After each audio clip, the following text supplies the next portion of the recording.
नमस्कार। जैसे कि आप सभी जानते हैं कि मैं नए नए वीडियो बनाकर कुछ मार्गदर्शन हमेशा आपको करते रहता हूँ, कुछ स्टडी आपको करता हूँ, जिसको मैं एनालिसिस करके आपको बताता हूँ। तो आज हम एक विषय पर चर्चा करेंगे कि हमारा देश में 90% लोग गरीब क्यों है और क्यों 10% लोग ही अमीर है, करोड़पति अरबपति है और क्यों ये दिन ब दिन आगे बढ़ते जा रहे हैं।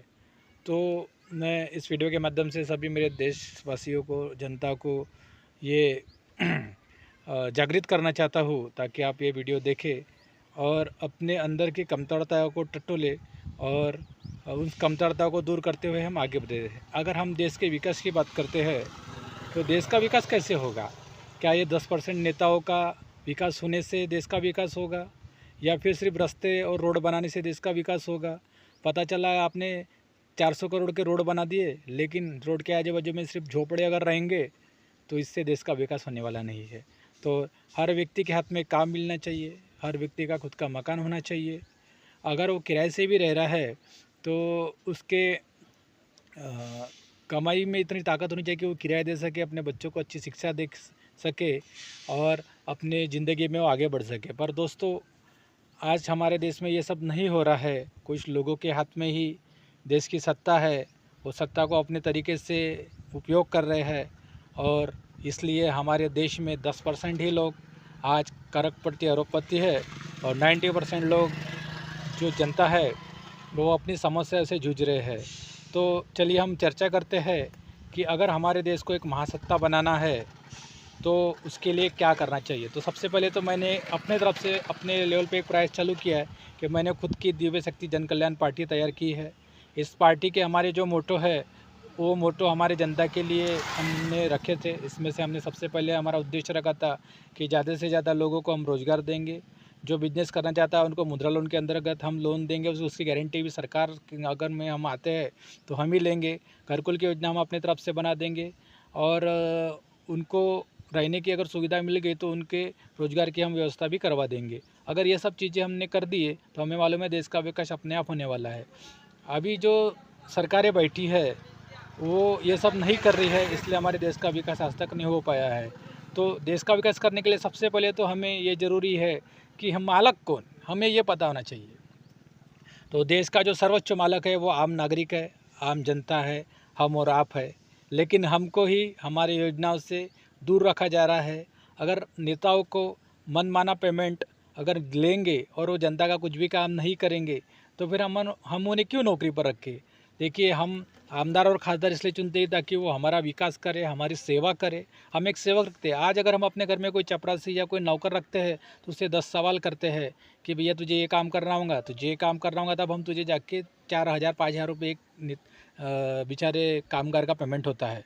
ज़्यादा से ज़्यादा 10,000 रुपये महीना उसका पेमेंट होता है। एक ड्राइवर हम रखते हैं तो उसे 10-12,000 रुपये अगर पगार देते हैं तो उससे सब भैया इतने बजे आना पड़ेगा, तुझे रोज़ इतना काम करना पड़ेगा, ये सब हम लिखते हैं। लेकिन एक नेता जब हम चुनते हैं तो उससे हम किसी प्रकार का सवाल नहीं करते हैं कि भैया तुम क्या करोगे हमारे लिए। बस हमने देख लिया कि प्रचार में किसी व्यक्ति ने आया, प्रचार किया, उसके तरफ से भीड़ दिखी तो हमें लगता है ये चुन के आने वाला है, इसलिए सारे लोग उससे वोट मांगते हैं।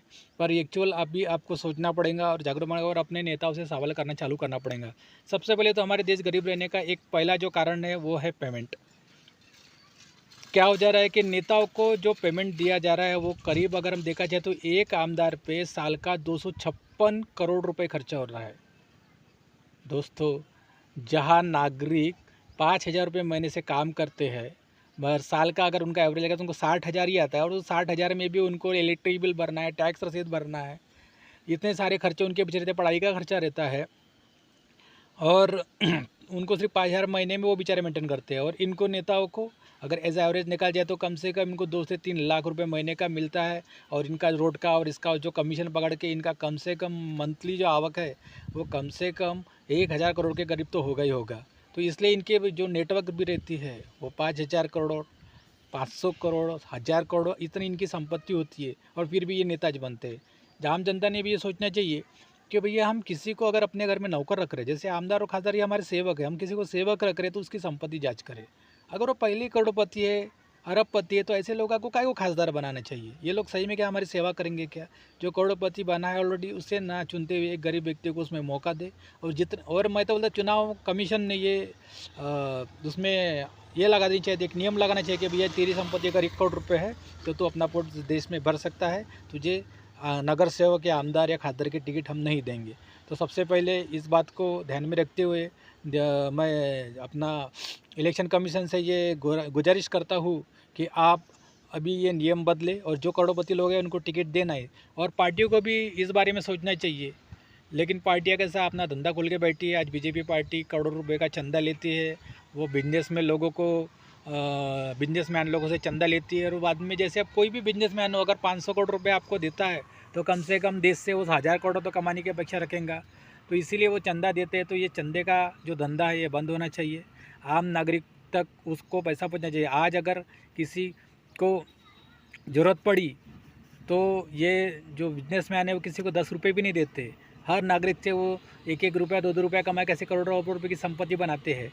और इसमें ये 100-100 150-150 करोड़ का चंदा अगर किसी पार्टी को देते हैं तो जाहिर सी बात है उनका कुछ डील हुआ होगा, और उस डील में अगर ये 150 करोड़ दे रहे तो 1500 करोड़ देश से कमाएंगे, और देश का पैसा ये 10% और 20% लोगों के हाथ में केंद्रित होगा। दोस्तों अभी और एक जैसे है कि हम एक लोक संख्या के ऊपर भी थोड़ी सी बात करनी चाहिए, क्योंकि देश गरीब क्यों है? हम देखते कि छोटा अगर परिवार है और वहाँ कमाने वाले ज़्यादा है तो वो देश वो कुटुंब बहुत जल्दी प्रगति करता है। लेकिन हमारे देश की ये हालत है कि हमारे यहाँ कमाने वाला एक और उस पर डिपेंड 10 लोग या 9 लोग या 6 लोग होते हैं। इसकी वजह से अकेले की कमाई से वो कुटुंब कभी प्रगति नहीं करता, और एक तरह से अगर हमारी जनता प्रगति नहीं कर रही है तो फिर ये देश भी प्रगति नहीं होगा। क्योंकि जो 156 करोड़ हम अगर देश की अपनी आबादी के विचार कर रहे हैं तो सभी के सर पे छत, सभी के हाथ में काम, और सभी खुशी से रहे तो इस देश का विकास होगा, ऐसा हम समझते हैं।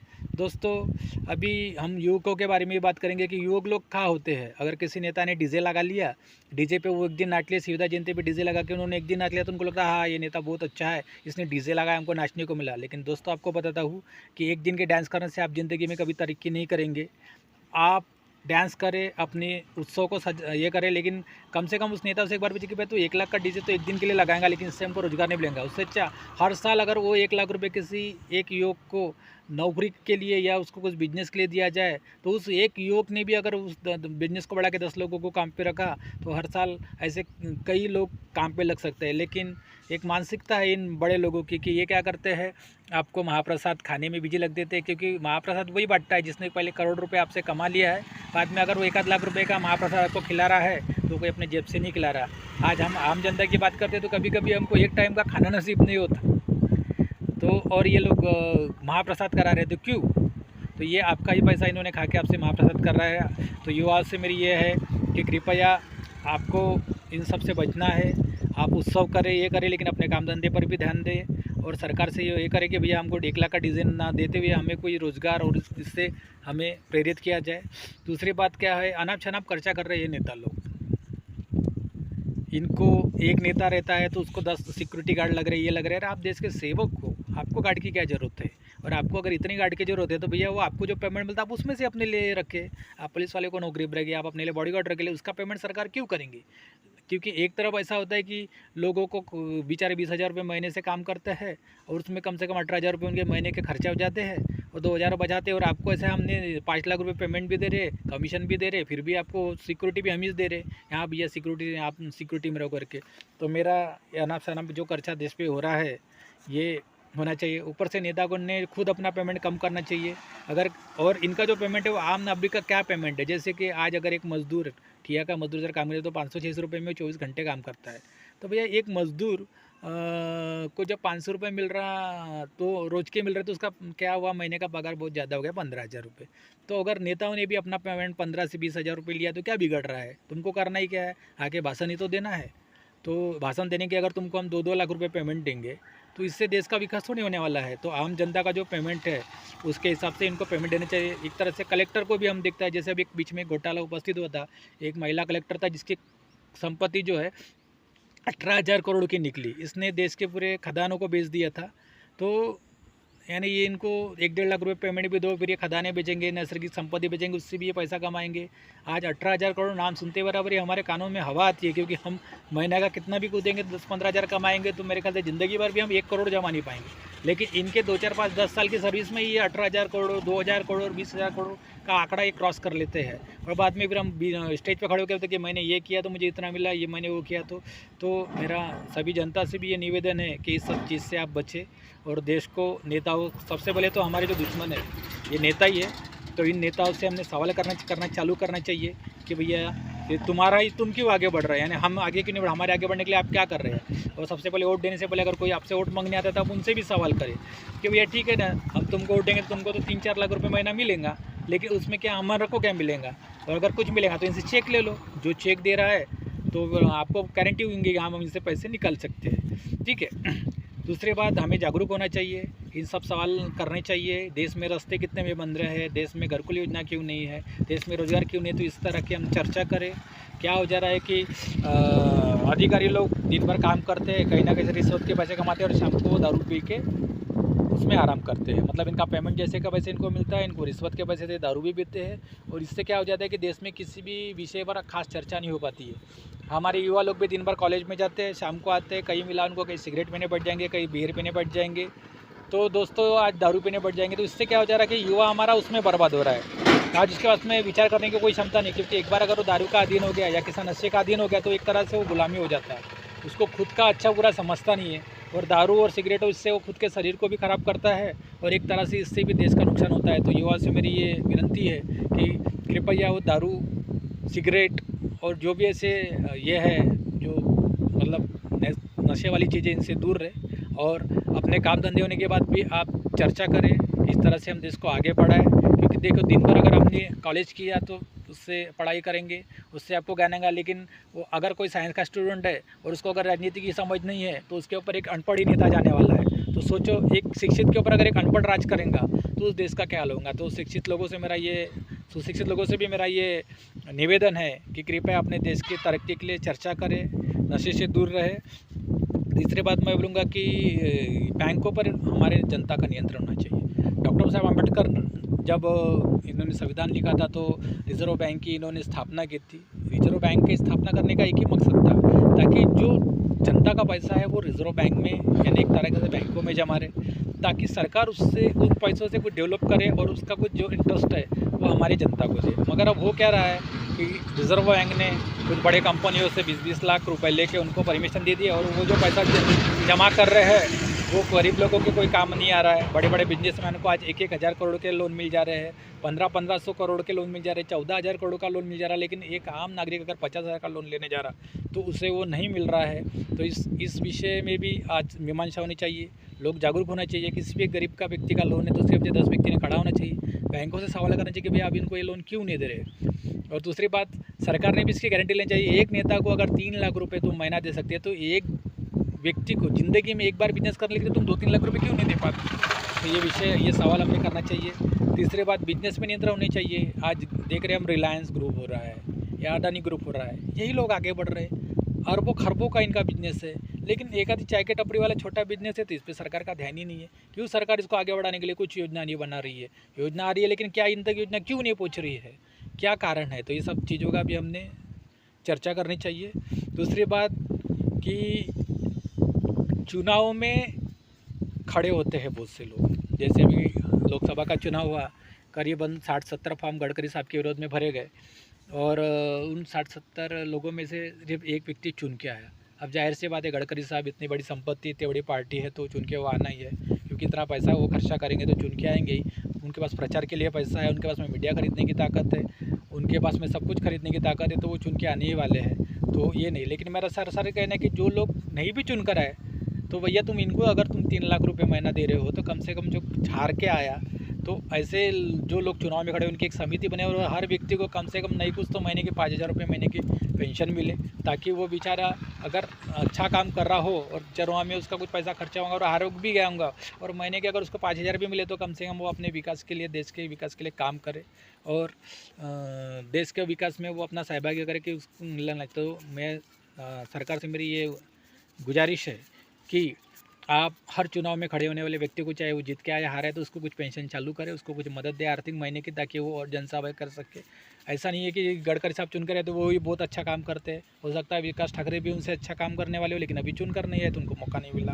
कोई छोटा एक कार्यकर्ता है जैसे सचिन वागाड़ी, स्टूडेंट है, उसने 200 वोट लिया, लेकिन भैया लड़ाई किया, चुनाव किया, उसके उसमें पैसा नहीं था, वो चुन कर नहीं आया। तो ऐसे व्यक्ति को भी कुछ ना कुछ पेंशन चालू होना चाहिए। कुछ लोगों ने फॉर्म भरे, उनके फॉर्म सरकार ने रिजेक्ट कर दिए, तो बेचारे वो उनकी लड़ने की इच्छा थी, लेकिन फॉर्म रिजेक्ट होने से वो नहीं लड़ पाए। तो ऐसे व्यक्तियों भी वो भी सरकार ने नहीं कुछ ज़्यादा तो महीने के 2-3 हज़ार रुपये महीने की तो इनको मदद करे, ताकि ये और अच्छे से जनसेवा कर पाए, अपने लिए एक वकील खरीद पाए, ताकि अगली बार अगर वो फॉर्म भरे तो उसमें उनका फॉर्म रिजेक्ट ना हो।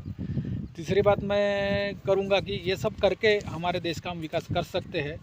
और हाँ, अभी इस जो लोकसभा का चुनाव हुआ है, इस चुनाव में हमने देखा कि प्रकाश अंबेडकर जी की तरफ से एक भी लोकसभा का उम्मीदवार नहीं गया, दलित व्यक्ति है, छोटी पार्टी है उनकी। तो क्या हो जा रहा है कि यहाँ पे जो ब्राह्मणवादी सरकार है, ये दलित लोगों को ऑटोमेटिकली क्योंकि चुनकर आए तो इनको खरीद लेते हैं। बेचारे दलित जिन्होंने कभी पैसा नहीं देखा, आज उनको अगर 1 करोड़ रुपये, 2 करोड़ रुपये, 5 करोड़ रुपये दो, तो बेचारे मजबूर हो जाते हैं, क्योंकि उनको मालूम है अगर मैं इनसे 5 करोड़ रुपये नहीं लूँगा तो ये मेरे पे ईडी और ऐसे दूसरे पुलिस स्टेशन में केस डाल के मुझे अंदर कर देंगे।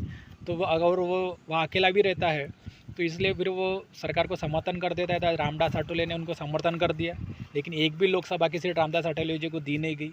दूसरी बात, वंचित बहुजन आघाड़ी से दलित की जो नेता है, मतलब अम्बेडकर और वादी जो विचार है, उनको भी एक भी सीट नहीं दी गई और उनका एक भी आज लोकसभा आमदार है। तो फिर दलित और आदिवासियों की बात सदन में कौन करेगा? अगर दलित नेता वहाँ लोकसभा में नहीं गए, ये बगैर पैसे से जा नहीं सकते, इनके इसमें पैसा नहीं है, तो मेरा सरकार से अनुग्रह है कि इनको मनोनीत करके वहाँ भेजा जाना चाहिए, वहाँ हमारे आमदार खासदार बैठने चाहिए।